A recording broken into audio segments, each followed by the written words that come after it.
A mute billionaire sits alone in a restaurant, when suddenly, a black boy asks a question in sign language that will change his entire life.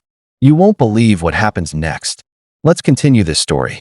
The restaurant was buzzing with chatter, clinking glasses, and the soft hum of jazz music playing in the background. Outside, the city streets glistened with the reflection of rain on asphalt, neon signs flickering in the night. But inside, in a quiet corner booth, sat a man who seemed completely detached from it all. He was impeccably dressed, his tailored suit hinting at wealth so vast it couldn't be measured, but his eyes were heavy, distant, and guarded. Alexander Hayes, a billionaire whose name was whispered in boardrooms and headlines alike, had built an empire, yet he carried a loneliness that no amount of money could fill. People saw him as untouchable, a man whose silence was as sharp as his power. Yet tonight, he looked almost fragile, like a shadow of the man the world believed him to be. He didn't speak. He hadn't for years, not from some self-imposed vow, or perhaps from a pain that words could never reach. Conversations with him were rare, dinners with him rarer still. Most people in his life had long since given up trying to bridge the wall he built around himself. As he sat quietly, meticulously observing the subtle movements of the waitstaff and the rhythm of other diners' laughter, a small figure caught his eye. A little black boy, no older than 7, ran past tables with unrestrained energy, his laughter bubbling like a gentle stream. He had a mischievous sparkle in his eyes, the kind that belonged to children who saw the world not as a place of rules, but of endless possibility. He paused near a family at the next table, giggling and imitating their gestures with a playful exaggeration. Something about his innocence, the unpolished honesty of his laughter, seemed to reach a part of Alexander that had been dormant for far too long. The boy's attention eventually drifted across the room, landing on Alexander. There was something different about the man, a quiet aura that set him apart from the ordinary crowd. The boy's curiosity drew him forward, cautious but undeterred, until he stood at the edge of the billionaire's table. Alexander glanced up briefly, his dark eyes meeting the boy's, a flicker of surprise passing over his otherwise unreadable face. The boy tilted his head, observing him with a natural curiosity.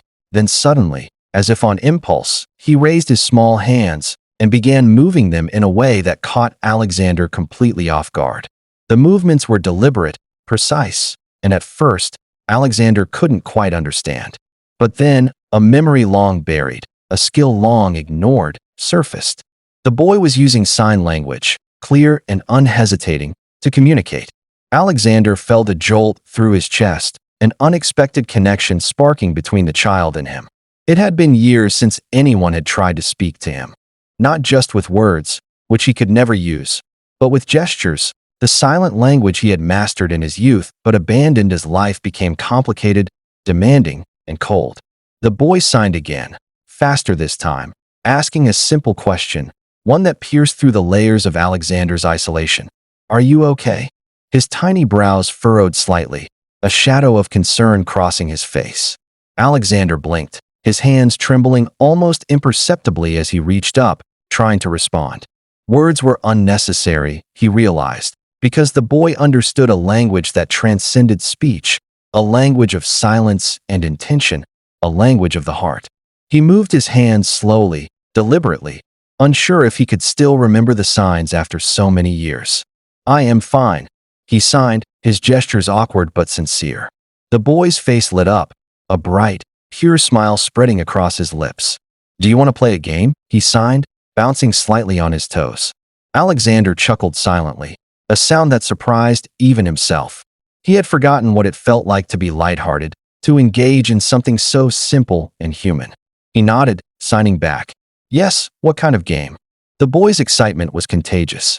He grabbed a napkin and began drawing simple shapes, letters, and numbers, teaching Alexander through playful interaction, laughing at the smallest mistakes, cheering at the tiniest successes.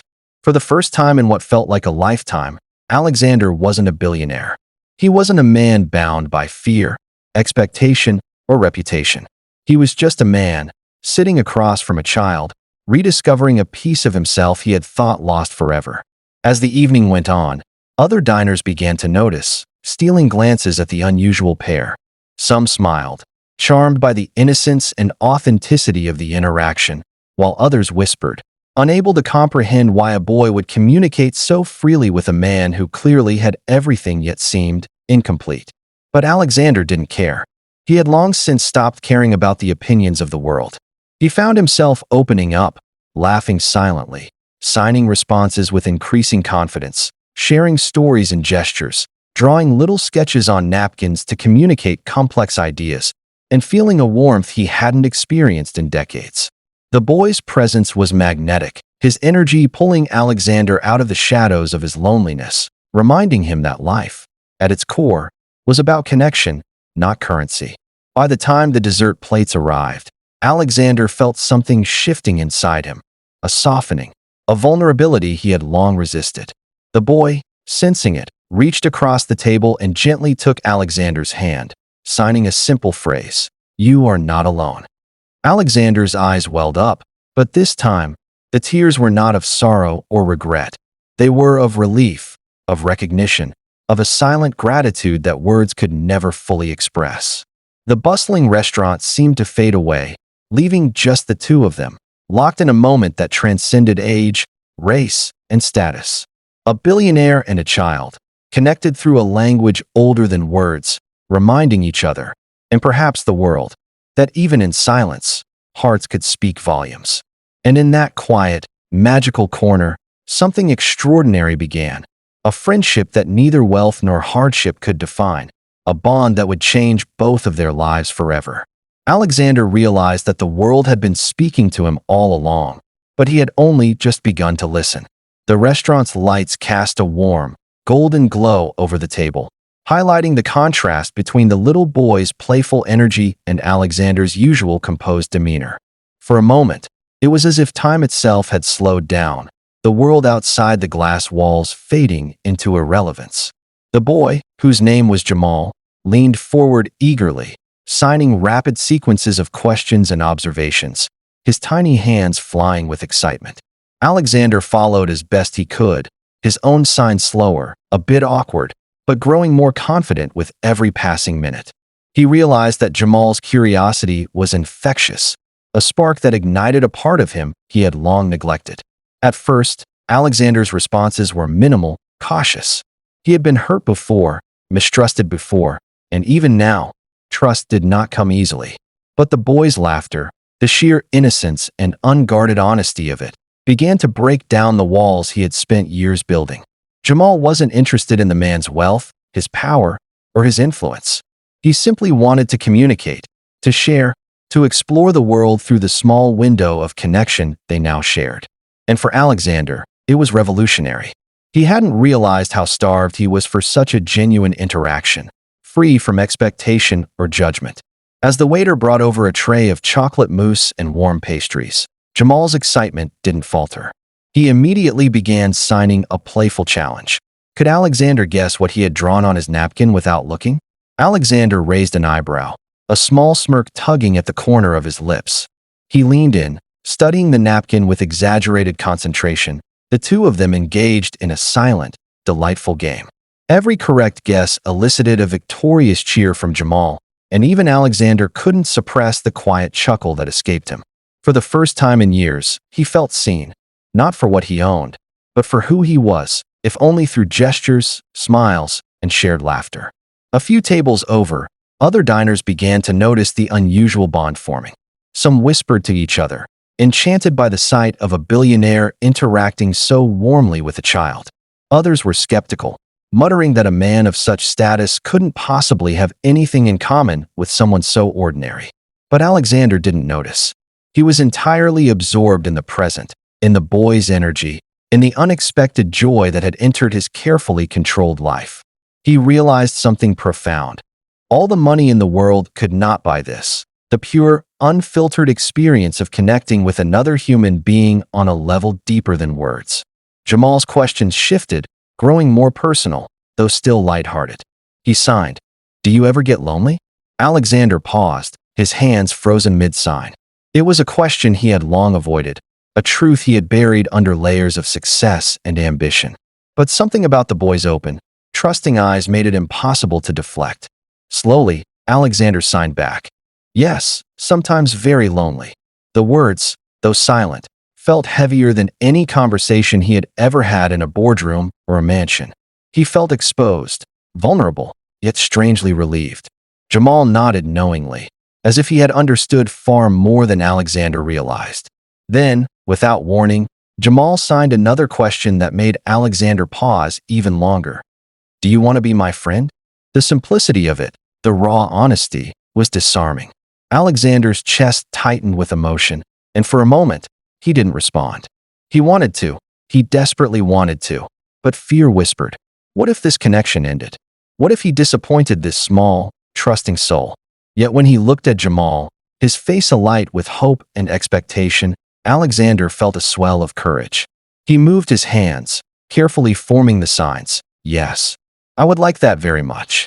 Jamal's response was immediate, a wide, victorious grin that seemed to light up the entire restaurant.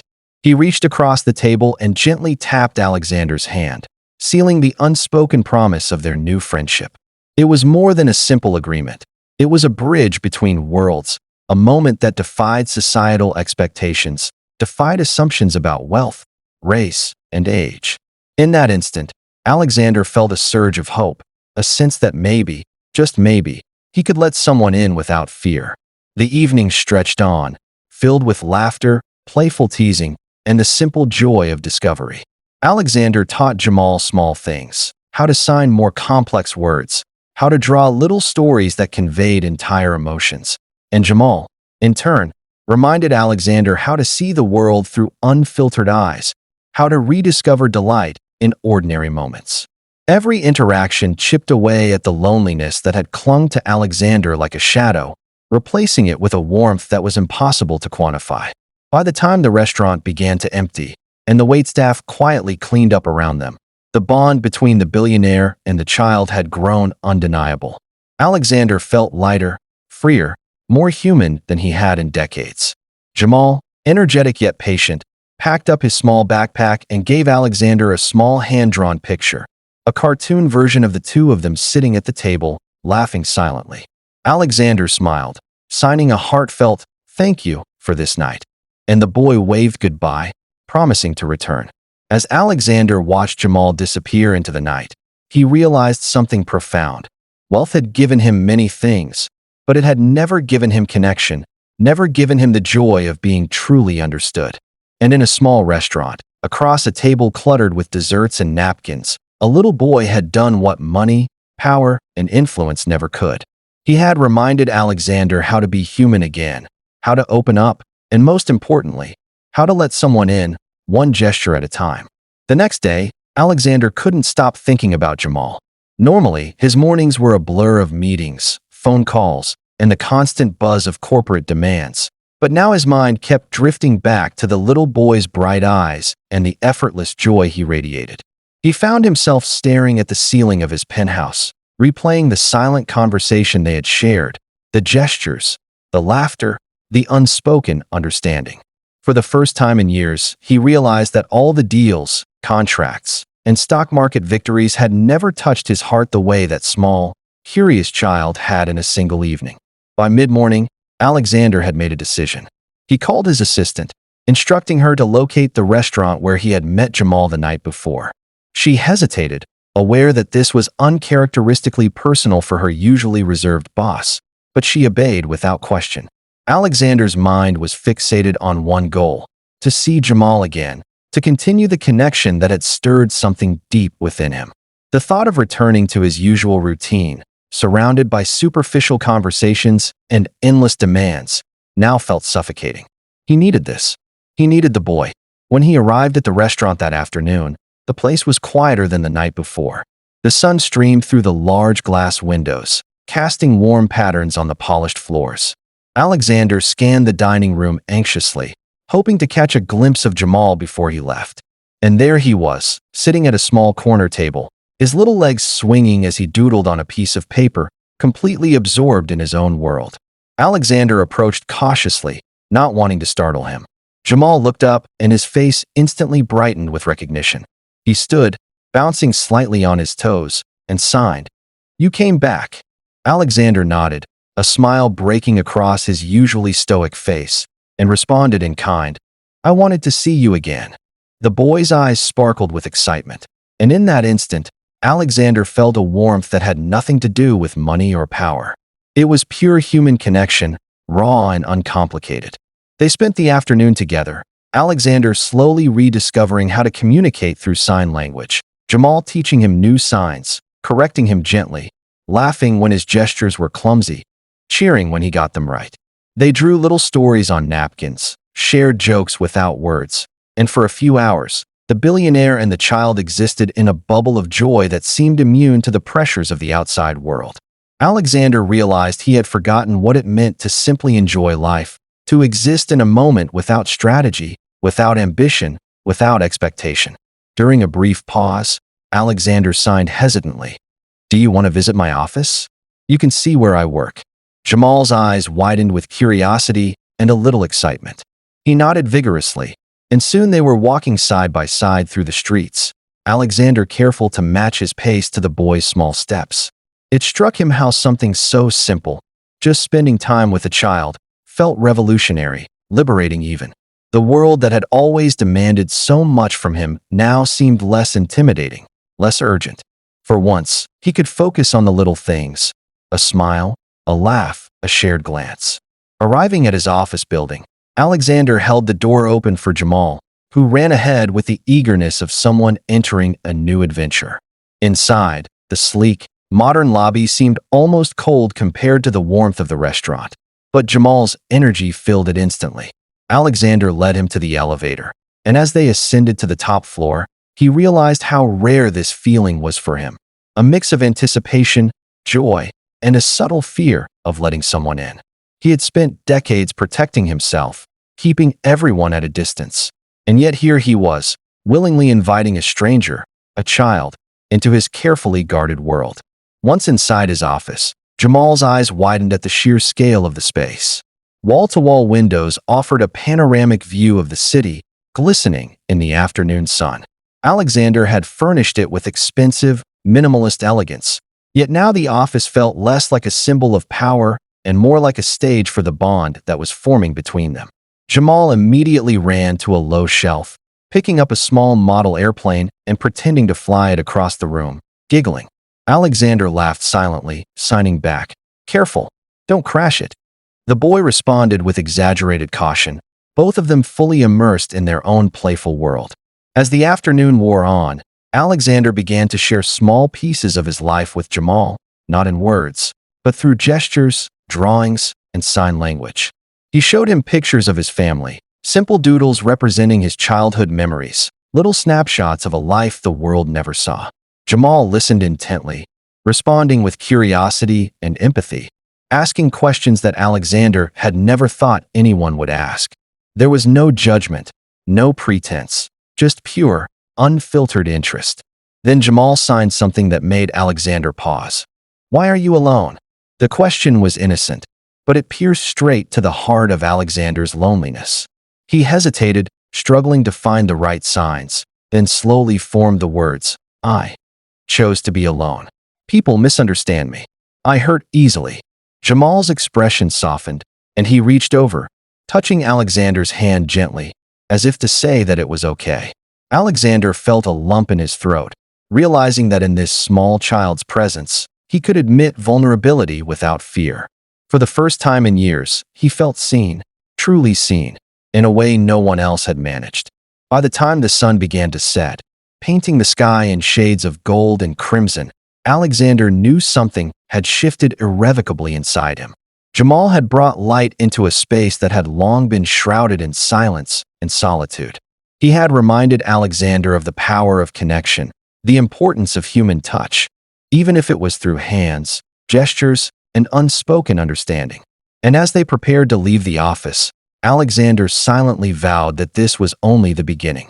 The boy had awakened something in him, a spark that could not be ignored. The days that followed marked a change in Alexander's life. He found himself thinking about Jamal constantly, anticipating the next meeting, replaying their silent conversations in his mind, and even practicing new signs to surprise the boy. The billionaire who once measured life in profits and power now measured it in moments of connection, in laughter shared, in gestures understood. Each afternoon spent with Jamal was like stepping into a different world, a world where judgment, expectation, and pretense didn't exist. Jamal, for his part, was as energetic as ever, often bursting into Alexander's life with a bright smile and a backpack full of doodles, books, and little trinkets he wanted to share. He had quickly understood that Alexander's world was vast, intimidating, and filled with rules that he didn't yet know how to navigate. Yet, the boy adapted effortlessly, using humor, curiosity, and his natural instinct for connection to break through the billionaire's barriers. Alexander found himself laughing aloud more than he had in decades, his usual stoic demeanor softened by Jamal's presence. One afternoon, as they sat in Alexander's office drawing a map of the city on a large sheet of paper, Jamal paused, his small hands resting on the paper. He signed slowly, carefully. "Why do you hide?" Alexander looked at him, surprised by the depth of the question. It wasn't playful this time. It was honest, probing, and fearless. Alexander hesitated. For years, he had built walls, not just around his heart, but around his identity. He had believed that showing vulnerability was dangerous, that weakness could be exploited, that silence was safety. Yet, here was a child, unafraid, asking the very questions he had avoided. He slowly signed back. I am afraid. People use me. People leave me. I cannot always trust." The words felt heavy, yet liberating. For the first time, Alexander allowed himself to admit the truth without fear of judgment. Jamal's expression softened even more, a gentle understanding shining in his eyes. Without hesitation, the boy reached across the paper, took Alexander's hand, and signed with quiet confidence. "I will not leave." The simplicity of it, the sincerity, struck Alexander with a force he hadn't anticipated. It was a promise stronger than any contract, deeper than any business deal he had ever signed. Their afternoons became a routine, a sanctuary from the demands of the outside world. Alexander began to notice subtle changes in himself. He walked taller, smiled more freely, and even began initiating interactions with the staff and colleagues in ways he never had before. The influence of Jamal's energy was undeniable. It was as if the boy had unlocked a part of him that had been dormant for years, a part that longed for connection, joy, and simple human warmth. Alexander realized that no amount of money or influence could replicate the effect of genuine, unconditional companionship. One day, Jamal signed a particularly daring suggestion. "Can we help others?" Alexander paused, curious. The boy's eyes sparkled with the kind of determined innocence that could pierce the thickest armor. "What do you mean?" he signed back. Jamal quickly responded, sketching little figures on the paper. Children, elderly people, even animals in need. It was simple, yet profound. He was asking Alexander to extend the connection they had discovered together into the world beyond their little bubble. Alexander felt a pang in his chest, realizing that he had long ignored the responsibilities of empathy and kindness in the pursuit of wealth. His mind raced with ideas, possibilities, ways to make a difference without showing off or seeking recognition. Jamal's suggestion was pure, untainted by ego or ambition. It was about helping because it was right, not because it was profitable. And for the first time, Alexander felt that he could embrace that principle without hesitation. He signed back with conviction. "Yes, we can help. Together." Their plan began modestly. They started by visiting a nearby park, sharing snacks and small gifts with children, helping a few elderly people carry groceries, and rescuing a stray dog that had been limping along the street. Each act of kindness was accompanied by laughter, playful signing, and a sense of purpose that Alexander had never felt before. Jamal's enthusiasm was contagious. Alexander found himself moving faster, thinking more creatively, and even taking risks he would never have considered in his corporate life. Each success, no matter how small, reinforced a lesson that wealth could never teach: the joy of giving, the strength in connection, the value of being present. One evening, after a particularly long day of helping, they sat on a bench in the park, exhausted but happy. Jamal leaned against Alexander, signing softly, "I like being with you." Alexander's heart ached with emotion. He signed back slowly, deliberately, "And I like being with you too. More than anything." The sincerity of the moment enveloped them, a quiet understanding that went beyond words, beyond status, beyond age. It was a bond that neither time nor circumstance could break. As the sun set, casting long shadows across the park, Alexander realized something he had never allowed himself to feel fully: hope. Hope that he could change, hope that he could connect, hope that life could be about more than wealth and power. And standing there, watching Jamal's animated gestures under the fading light, Alexander knew that this little boy had not only changed his day, but had begun to change his entire life. Weeks turned into months, and the bond between Alexander and Jamal grew stronger with every passing day.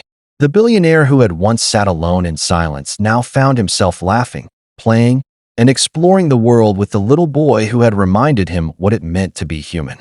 Their connection had transformed Alexander in ways no amount of wealth or influence ever could. He had discovered joy, empathy, and the profound power of genuine companionship, all through the eyes of a child who saw the world with unfiltered clarity. One afternoon, Alexander invited Jamal to his mansion, a sprawling estate perched atop a hill overlooking the city.